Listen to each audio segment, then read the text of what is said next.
Convidamos você para viajar conosco em uma nova direção. Começa agora. Novos rumos. Ligue e participe. Coordenação e apresentação: Edivaldo Roberto de Oliveira.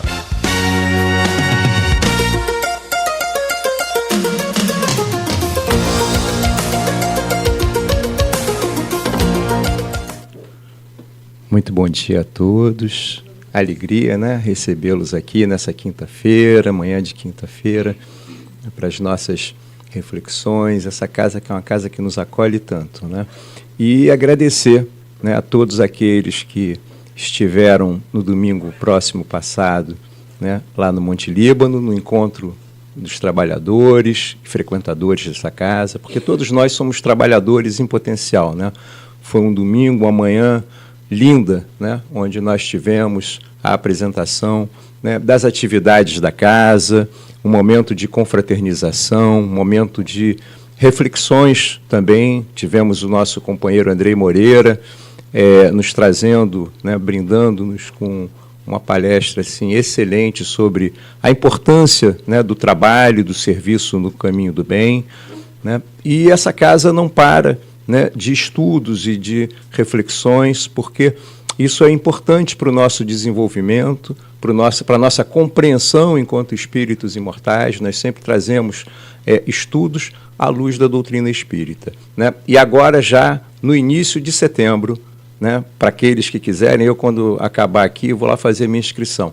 Nós vamos ter um mini curso do nosso companheiro também da casa, André Marinho, né, que irá trazer reflexões em quatro sábados sobre a parábola do filho pródigo, né? Vai ser um estudo excelente, com reflexões ótimas.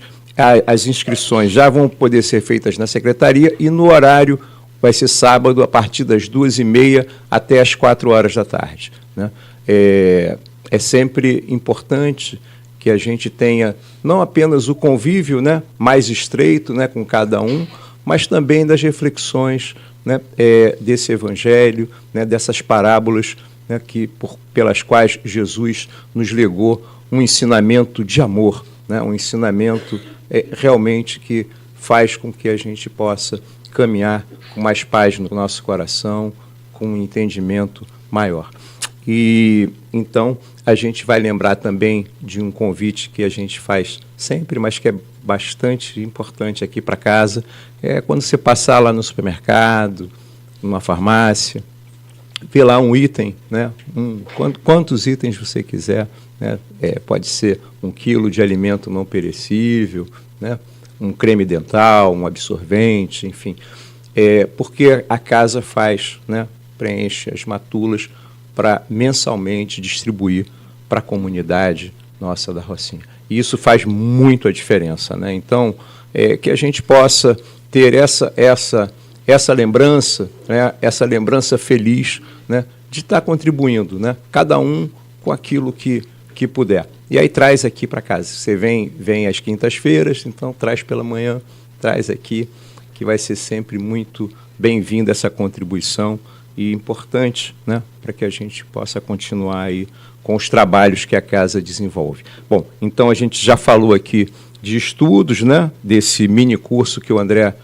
Marinho vai nos proporcionar, né? Tenho certeza que será de muita valia para cada um de nós. Então, se vocês quiserem, quando encerrarmos aqui, vocês já podem fazer as inscrições lá na secretaria. O horário, vou voltar a repetir aqui, de 2h30 até as 4h. São 4 sábados, nesses 4 sábados de setembro. A gente já preenche os sábados com essa parábola do filho pródigo e as reflexões que o André vai nos trazer, né? Já estamos aqui, chegando aqui às 8h15. Vamos, então, colocar a figura doce e meiga de Jesus em nossos corações, em nossas mentes, e pedir: Mestre querido, meigo Rabi da Galileia, nesse momento em que aqui estamos unindo os nossos pensamentos a Ti, nesta manhã de estudos desta casa querida. Nós rogamos a Ti a proteção, o amparo, para que todos os recursos que a espiritualidade amiga irá nos trazer possam ser úteis ao nosso desenvolvimento e que possamos perceber essa ajuda, essa proteção, através das reflexões que aqui nos serão trazidas. Pedimos a Ti, Senhor, que ampare e proteja o nosso companheiro da casa, Edivaldo Roberto, que irá trazer os frutos das suas reflexões nessa manhã de hoje. E assim, pedimos permissão à equipe espiritual que nos dirige, para de nossa parte darmos por iniciado a reunião desta manhã. Que assim seja, graças a Deus. Bem, conosco o nosso companheiro da casa, querido Edivaldo Roberto, que irá trazer um tema livre. Vamos ver o que ele preparou para nós. Bem-vindo. Você está com o microfone? Não esqueci.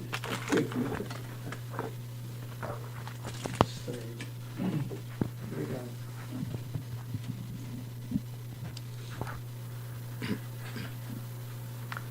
Queridas e queridos, conosco Jesus. Tenho comigo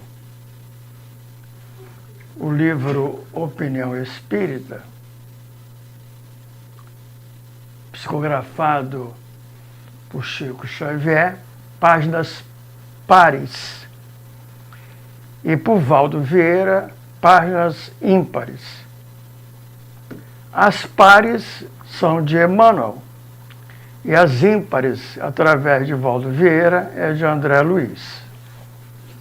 Comecemos aqui com o nosso André Luiz, pelas mãos do Valdo Vieira. Opinião Espírita é o título do livro, e o comentário do André Luiz é sobre o Livro dos Espíritos, questão 919. Desde que eu tive contato com esse texto, ele me acompanha, e vocês vão entender por quê. Diz ele: o dever do espírita cristão é tornar-se progressivamente melhor.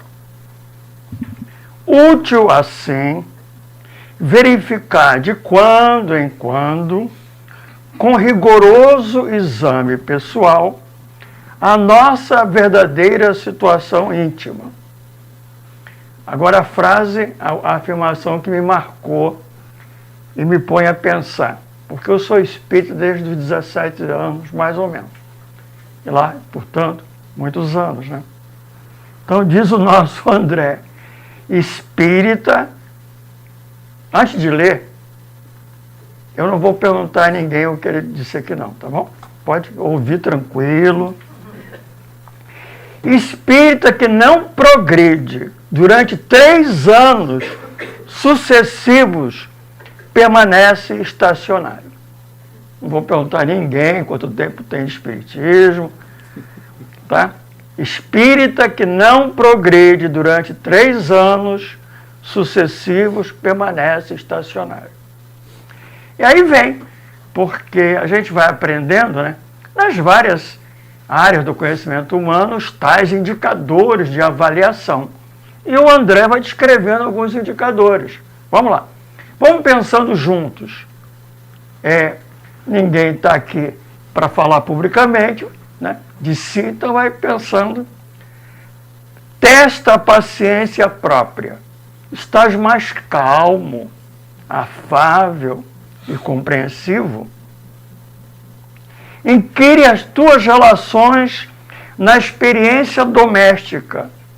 Conquistaste mais alto clima de paz dentro de casa?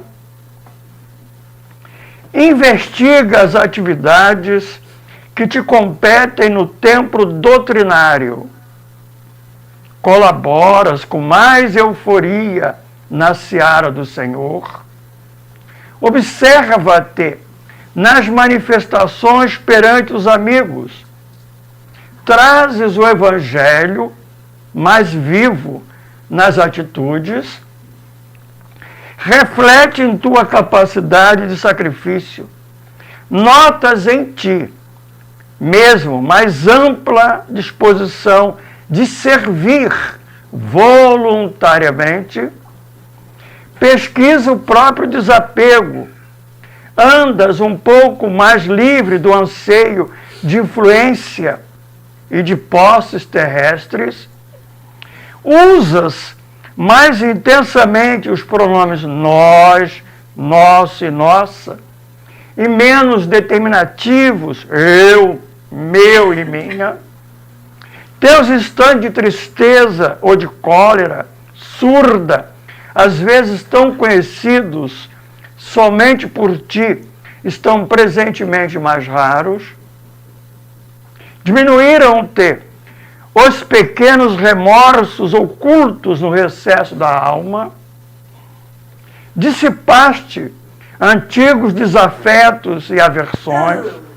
Superaste os lapsos crônicos de desatenção e negligência. Estudas mais profundamente a doutrina que professas. Entendes melhor a função da dor. Ainda cultivas alguma discreta desavença. Auxilia os necessitados com mais abnegação. Tens orado realmente? Teus ideais evoluíram? Tua fé raciocinada consolidou-se com mais segurança? Tens o verbo mais indulgente, os braços mais ativos e as mãos mais abençoadoras? Evangelho é alegria no coração. Estar de fato mais alegre e feliz intimamente nesses 3 anos?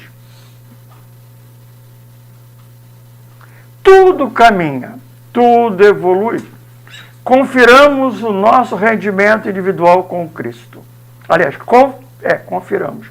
Só pesa a existência hoje espontaneamente, em regime de paz, para que não te vejas na obrigação de sopesá-la amanhã sob o impacto da dor.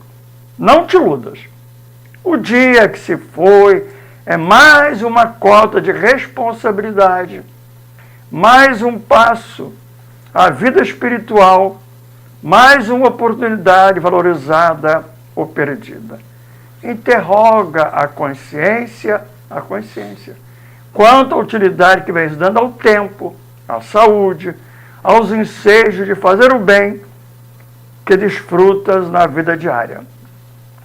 Fazes isso agora, enquanto te vales do corpo humano, com a possibilidade de reconsiderar diretrizes e desfazer enganos facilmente, pois que, quando passares para o lado de cá, muita vez já será mais difícil.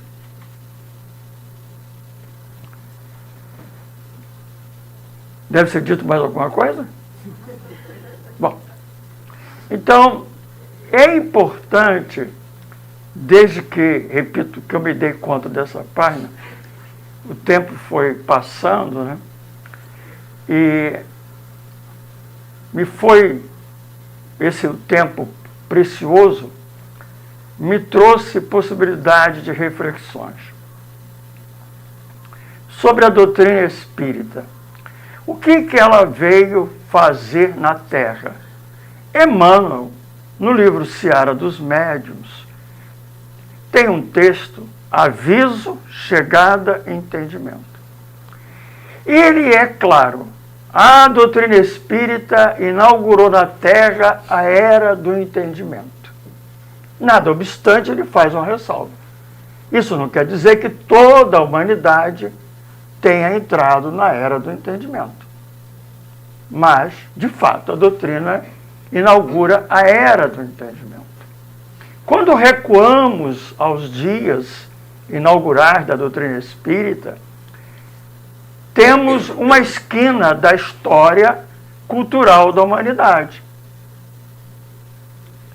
Houvera ocorrido desde os dias do século XVIII, sob a égide do Iluminismo, a chamada Revolução da Razão. Com base nela, a ciência se erige e afirma-se passo a passo, desde então, nesse longo processo histórico-cultural da humanidade. Daqueles dias ao de hoje, a ciência, a tecnologia, fala-se largamente em inteligência artificial. Mas as bases da novel ciência daqueles dias eram materialistas, exatamente em oposição a um modelo religioso vigente, dominante, uma religião de uma fé cega e dogmática. Vai-se de um extremo ao outro. Diz-se que há uma tal vara de Lenin. Você tem a vara torta para a esquerda, buscando equilíbrio, você entorta para a direita, para o extremo. E com o tempo as coisas caminham para o equilíbrio. Certamente foi o que aconteceu.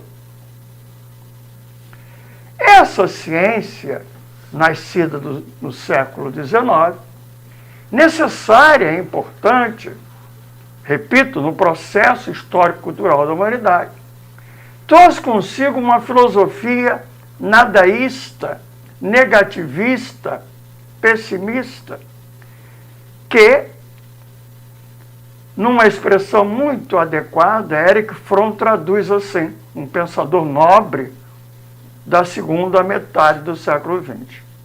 O homem do século XVIII, XIX, em se libertando das algemas da velha religião, pôs-se de pé, já sonhando em voar com as asas da razão. E nessa tentativa e ousadia, ele diz, o homem, com toda a arrogância que lhe é própria: Deus está morto. Para que Deus? Eles se transformaram numa peça de museu, a fé foi posta ao chão, e o Erich Fromm complementa: esse homem ousado, que decretou a morte de Deus, no século XX, decreta a morte do próprio homem. Um desvairado desumanismo, vamos chamar assim, contra todas as conquistas humanistas nascidas do iluminismo. A morte do homem no século XX não é apenas a literal, que já é grave, mas é a simbólica, a derrubada dos valores mais caros da humanidade. Voltamos a ser o lobo do próprio homem, desvairadamente, na loucura de ter o poder, ganância, hedonismo. É o fruto de um movimento, do livre-arbítrio. E é nessa conjuntura que a doutrina inaugura a era do entendimento. E é necessário aprofundar um pouco mais qual é o papel dessa doutrina consoladora. Chamo de consoladora porque assim ela é identificada no capítulo 6º do Evangelho segundo o Espiritismo. O menor capítulo do Evangelho.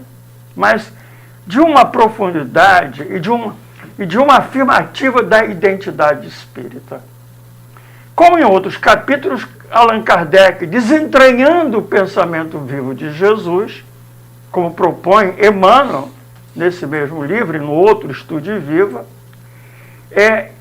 ele toma aquele momento extraordinário, significativo, no livro O Evangelho de João, quando Jesus está a se despedir dos discípulos tão amados. E ele diz: não vos deixarei órfãos, em meio à dor, às lutas, eu estarei convosco, hoje e sempre, na hora aprazada, no relógio da evolução, eu vos enviarei o Consolador prometido. E o texto é muito preciso, no bom português. eu vos enviarei o Consolador prometido. 2 pontos. Esses 2 pontos quer dizer que ele vai identificar quem é esse Consolador, dizendo assim, o Espírito de verdade. Quando nós remetemos à história, lá pelo século XVI para o XVII, um jovem francês, bem jovem, pensador, nas profundas reflexões em busca da verdade, em pleno campo de batalha, noite adentro, ele tem sonhos recorrentes e ele vai dizer que os seus sonhos foram com o Espírito de verdade. Em consequência, escreve um livro que vai ser marcante nessa história da construção do conhecimento. René Descartes. Um livro, um método, um livrinho, que vai mudar o pensamento humano, a forma do homem construir conhecimento. O próprio Allan Kardec, como Descartes francês, e Hippolyte Léon Denis Arrivai, era o seu nome, ele vai se valer do pensamento cartesiano para estudar os fenômenos das mesas dançantes. Nada obstante, há uma consequência, talvez por um erro de origem desse nobre pensador René Descartes, e por tudo mais que fizeram das suas teorias. Inaugura-se um conhecimento na Terra descolado da ética. A ciência materialista que eu me referi, ela se descola da ética. O conhecimento não se compromete com mudança, com transformação, em tornar o homem melhor. Basta que ele pense. E com isso se distorce um dos mais profundos, uma das mais profundas afirmativas de Jesus, que continua sendo mal interpretada aos dias contemporâneos. Disse Jesus, a verdade a conhecereis e ela vos libertará. Mas ela não se tornou clara, contaminada por esse veso ocidental de separar conhecimento de ética. Pensadores do século XX, nobres, franceses como Foucault, mergulhou nessa análise histórica e foi verificar com bastante precisão que isso foi um equívoco. Não era assim. Antes de Jesus, nem com Jesus. Não por acaso, no próprio Evangelho segundo o Espiritismo, no capítulo 23, Estranha Moral, no item 14, Allan Kardec faz uma relação direta entre Sócrates e Jesus. E estabelece não só esse pensador grego como predecessor de Jesus, quanto da própria doutrina espírita. E é ele que é citado na questão que deu origem ao texto do André Luiz, 919. Conhece-te a ti mesmo. Sócrates é uma figura de referência das maiores. É um espírito de escola. Quando ele propunha conhecimento, era um conhecimento necessariamente ético. Um conhecimento que, em se obtendo para sair da ignorância, conquistar a verdade, isso levaria necessariamente a uma transformação. Aquilo que o André Luiz diz logo no início do seu texto, progressivamente melhor. Um conhecimento que torna a pessoa necessariamente, progressivamente melhor. Então, para Sócrates não há dissociação entre conhecimento e ética. Em resumo, para não ir longe, disse assim: o que é conhecimento? Como é que eu posso dizer que eu conheço alguma coisa? Só tem um jeito, não tem dois. Eu conheço o que vivo. O que eu vivo é o que eu conheço. O que eu não vivo, eu não conheço. Eu penso, eu falo, mas não conheço. Num livro do Graciliano Ramos, que ficou na minha memória, Vidas Secas, há um exemplo assim, brilhante. Uma família retirante do Nordeste vai caminhando pelas estradas. Chega num lugarejo um pouco mais avançado. As crianças pequenas têm sede. O pai providencia água. Pede lá alguém de uma armazém, qualquer coisa parecida. E ele traz num copo. As crianças se espantam. Nunca viram um copo. Nunca viram um copo. Nunca usaram um copo. Eles bebiam água assim, fazendo uma concha com as mãos. Acharam lindo, deliciaram a água e o copo. Ok? Imaginemos que você vai ensinar a essas crianças que ignoravam o que é o copo, esse conhecimento novo.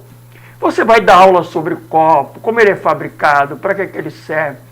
Como é que vocês vão medir se eles aprenderam? Se eles continuarem bebendo água na mão de concha, eles aprenderam? Não. Conhecimento é o que se vive. É isso que Sócrates dizia, que Jesus está a dizer quando diz: a verdade vos libertará. Quando você passar a viver o conhecimento que você diz que tem, com a boca, com a cabeça, mas que você não vive. Então, para Sócrates é indissociável. Se eu bebo a água com a mão em concha, minha vida inteira, eu posso fazer discursos sobre copo. Posso chegar aqui, a Regina me convida, eu venho aqui, né? Vaidosamente, vou dar uma aula sobre copo. Põe aqui um projetor, falo. Mas eu estou falando do que eu não vivo. Simples assim.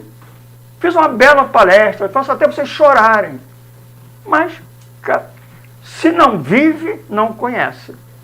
É isso o texto de André Luiz. A doutrina espírita veio para isso. É um conhecimento de transformação. Está dito, voltando ao capítulo 6. Mais adiante, já é comentário de Kardec.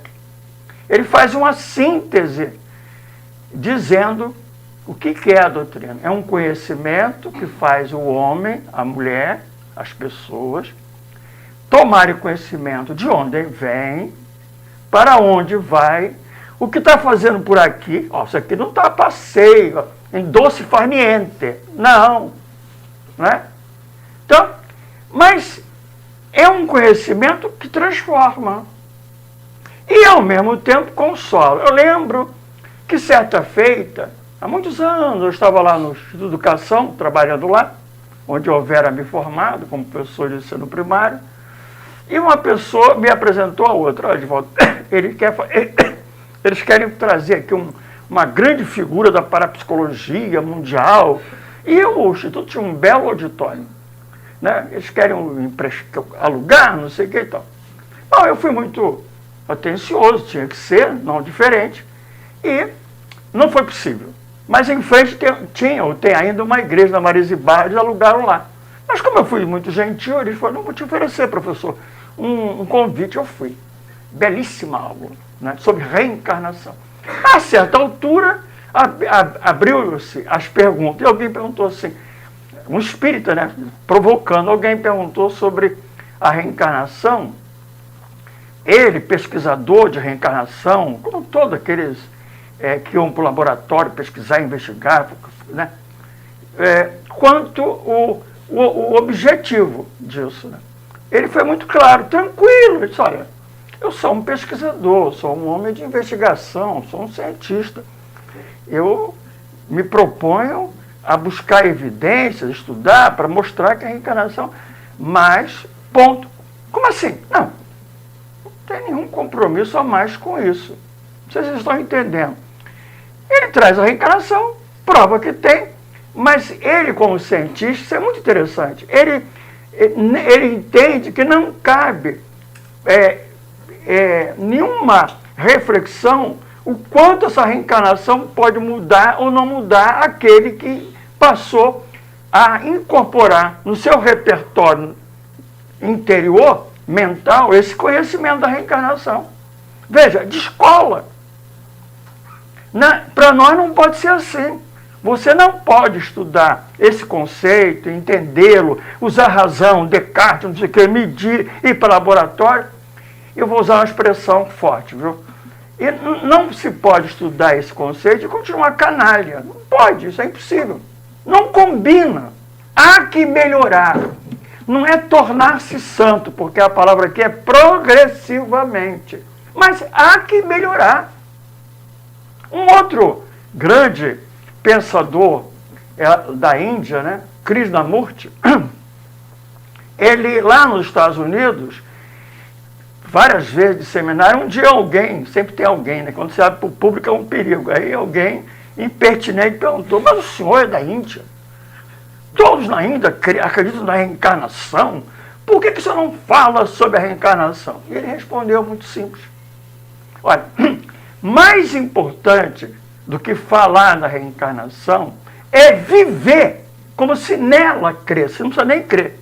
Muda o comportamento. É isso. À medida, eu conheço a reencarnação se eu a vivo. Se isso vai ensejando esse processo, que é um processo de mudança continuada. Simples assim. Isso é Sócrates, isso é Jesus. A doutrina inaugurou a era do entendimento. Agora, atrelado a isso, é um conhecimento, e isso é muito belo, né? É um conhecimento que consola, que traz portas adentro do coração, luariza essas noites escuras da alma, o desespero, as inquietações do homem contemporâneo, perdido, batendo cabeça, sem rumo, com falsos conceitos de felicidade. A doutrina vem, entra-nos docemente, suavemente num processo de transformação. Estou a lembrar, e é um texto que é muito interessante, eu estou esses tempos, desde o ano passado, com um grupo de jovens, às segundas-feiras, estamos num trabalho experimental de mediunidade com os jovens, porque eles têm que começar cedo, né, a entender isso. Existe ainda, infelizmente, no movimento espírita, uma visão equivocada sobre isso, né? A Joana de Ângeles, num livro sobre a adolescência, ela é muito precisa. Não está falando de criança, está falando do adolescente. O espírito reencarnado, que na adolescência retoma o corpo, e é aí que explodem os conflitos próprios da idade e começa a experienciar muita coisa, e sobretudo nos tempos de hoje de emoção. A minha filha está lá no grupo, ela tem 21 anos, porque ela tem uma sensibilidade, não é para baixar espírito, ninguém está baixando espírito lá não, mas está educando a sensibilidade que ela tem. Então, nessa última segunda-feira, eu brincando com eles, eu disse assim, como é que vocês estão de doutrina espírita, né? Lembrando isso. E aí eu trouxe para eles, olha, tem um método fantástico para estudar doutrina espírita. Ele falou, qual? Simples, está lá em Apocalipse, no capítulo 10. João, aquele João amado, o discípulo amado, muito jovem, né? Ele era médium, potente. E ele, no Apocalipse, descreve as experiências que ele tem com os espíritos. A certa altura, ele anota lá no capítulo 10 do Apocalipse, o último livro da Bíblia. Ele diz assim, que ele viu um anjo e uma voz. E esse anjo disse assim, apontando para o outro, vai até ele, observa, ele tem nas mãos um livrinho, vai até ele, pede-o, toma-o em tuas mãos, devora-o, come-o, ele será doce como mel em tua boca e amargo como fel no teu ventre. É isso. Esse livrinho a que ele ali se refere surge no século XIX, numa vitrina iluminada que se tornou um dia de sol. É o livro dos Espíritos. É a doutrina espírita e o método, eu disse para aquele jovem.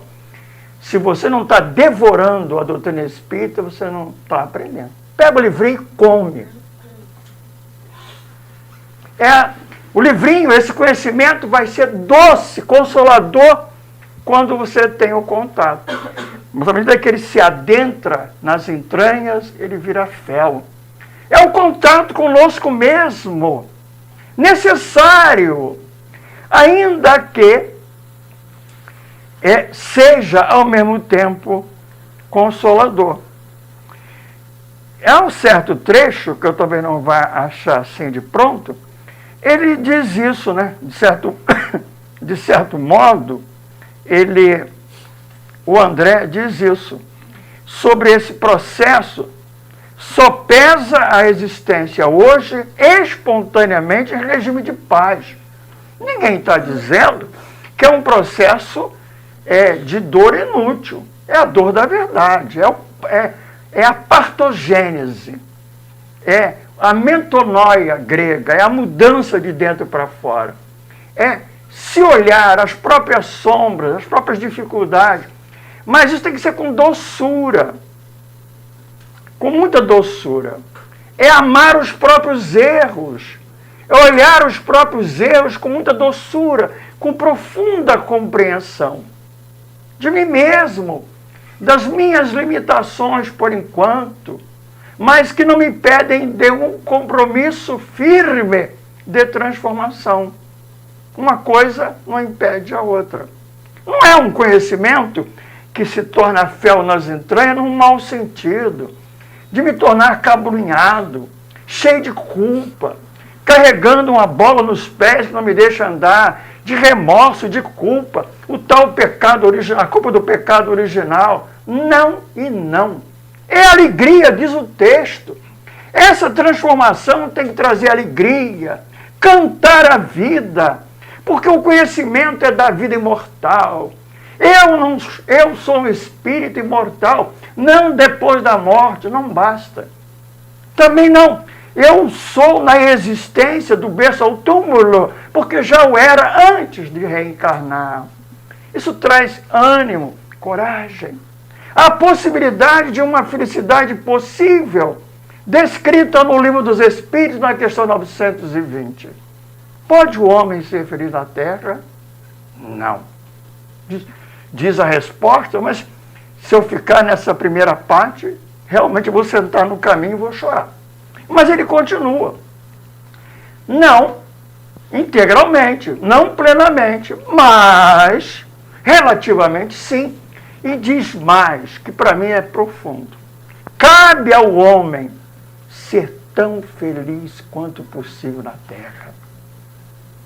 Diminuir o sofrimento é nosso dever. Por outro lado, grande parte dos problemas não são doutra encarnação, porque corre mundo afora uma doença, segundo um amigo meu, difícil, a doença da complicação. A gente complica a vida, é simples assim. Para que facilitar se eu posso complicar? E sair complicando as relações, no ambiente de trabalho, na sociedade, no centro espírita. O milindre, por exemplo, é uma complicação. Alguém diz uma coisa, ou não diz, ou faz. Se ele diz bem, é bom para ele. Não é para mim, mas se ele fala mal, o problema é dele, não é meu. Mas a gente carrega isso, torna tudo muito pesado. Como disse o Damião, hoje, nesse inverno meio verão, depois o dia começa o seu périplo, o sol faz o seu périplo, cantando a vida. Um dia solar, convidando-nos a esse movimento. E aí, concluindo. Por isso a Casa Espírita. No livro Estudo de Viva, Emmanuel peremptoriamente diz: é preciso desentranhar o pensamento vivo de Kardec, como ele desentranhou o pensamento vivo de Jesus. Isso é estudo sério. Não é estudo de quando é em vez. Não é estudo que eu ponho o livro embaixo do braço e ele fica. Não é? Isso é cultura axilar. Não é essa, não.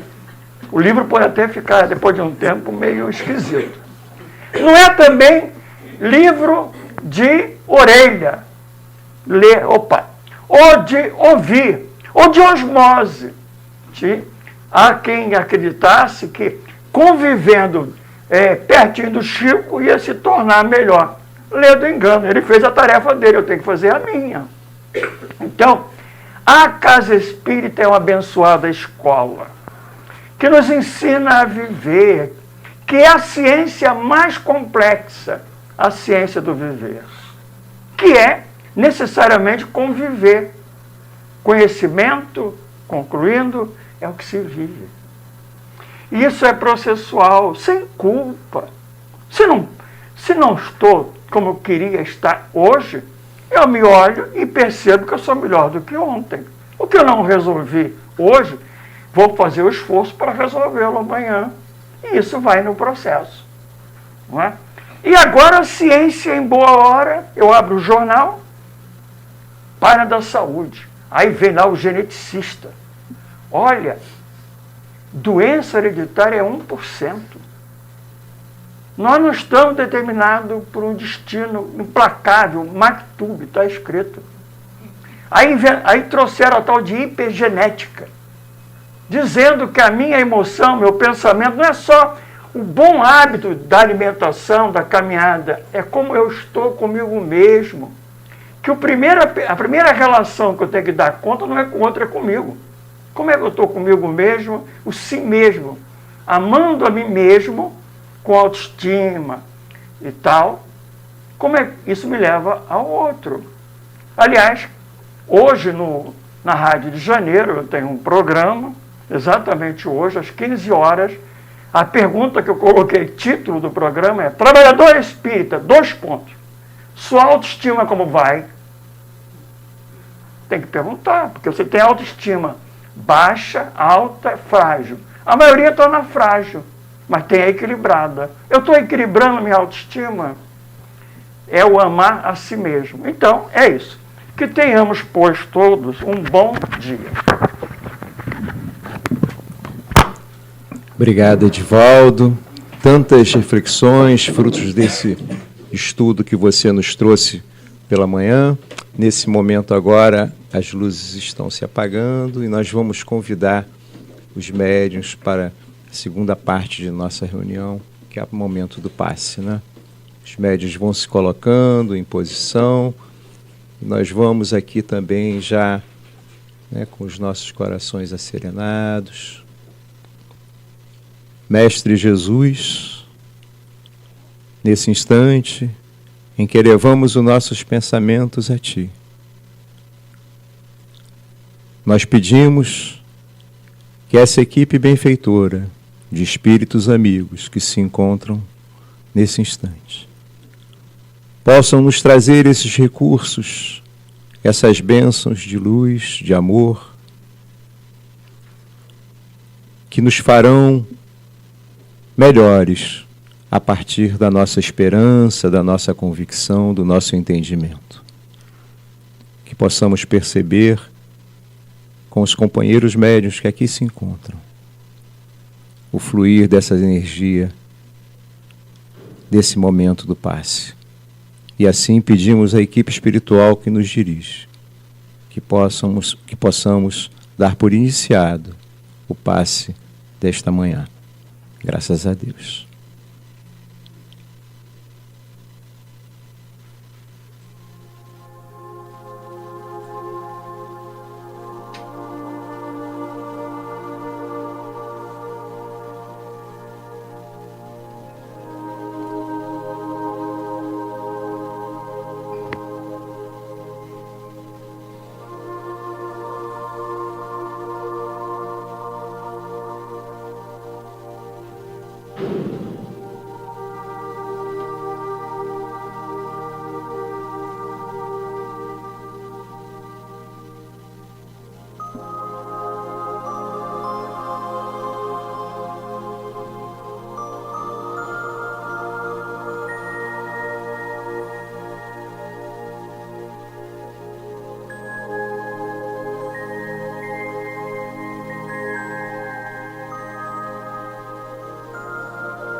nesse momento em que chegamos ao final de nossa reunião.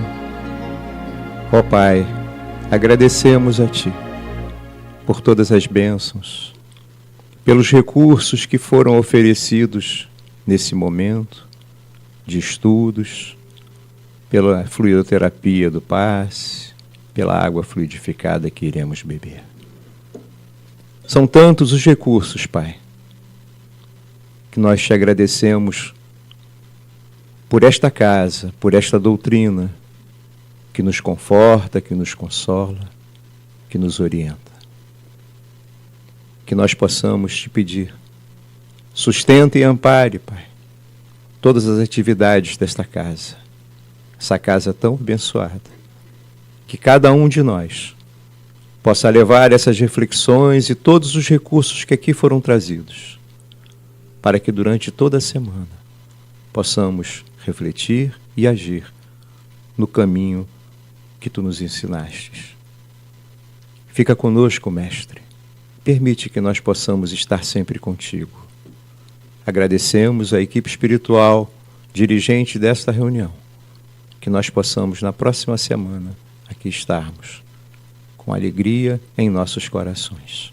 Que assim seja, graças a Deus. Bem, amigos, o acolhimento fraterno para aqueles que necessitarem ocorrerá no 4º andar. Tenham todos uma ótima quinta-feira e até a semana que vem.